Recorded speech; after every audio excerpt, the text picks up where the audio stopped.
Synthèse des protéines. Plusieurs étapes sont nécessaires pour fabriquer des protéines.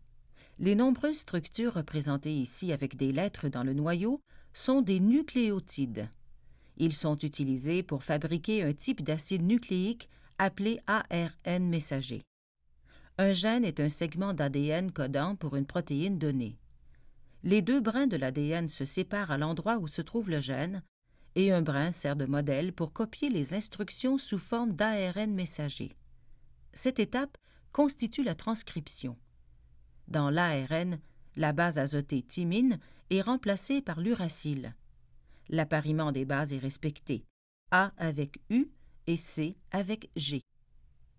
Contrairement à l'ADN, l'ARN messager est libre de sortir du noyau par les pores de la membrane nucléaire pour aller dans le cytoplasme.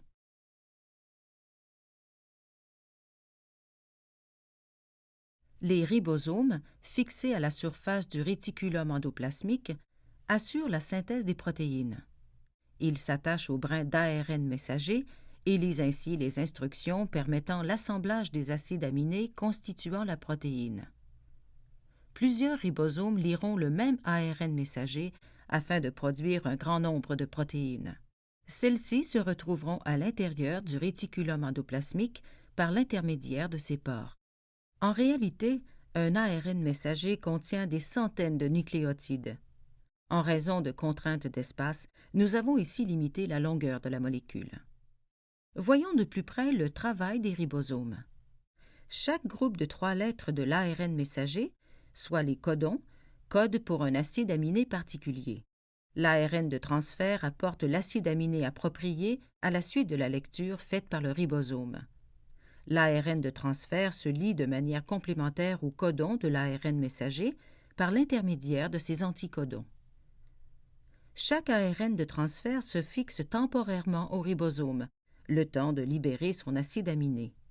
Puis, il laisse la place au suivant. S'allonge ainsi la protéine en devenir. On nomme traduction cette étape constituée de la lecture de l'ARN messager par les ribosomes. La traduction entraîne la fabrication d'une protéine. Lorsque le ribosome arrive à l'un des codons d'arrêt, cela marque la fin de la traduction. Le ribosome se détache alors de l'ARN messager, libérant ainsi une protéine complète qui peut contenir des centaines d'acides aminés. Les protéines synthétisées sont entreposées temporairement dans le réticulum endoplasmique.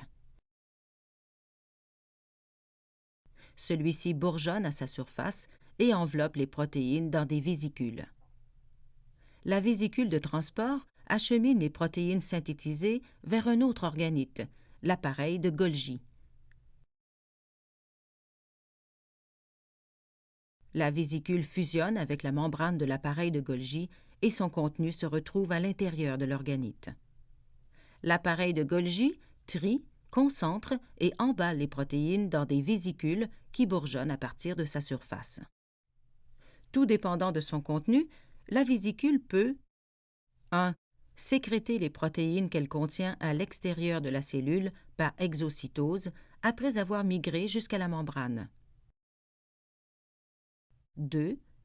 Fusionner avec la membrane cellulaire si elle contient des protéines destinées à en faire partie. 3. Devenir un organite à part entière, le lysosome, si elle contient des enzymes digestives. Le lysosome se chargera, par exemple, de dégrader les vieux organites grâce à ses enzymes digestives. Ensuite, la cellule recyclera les molécules utiles et excrétera les déchets.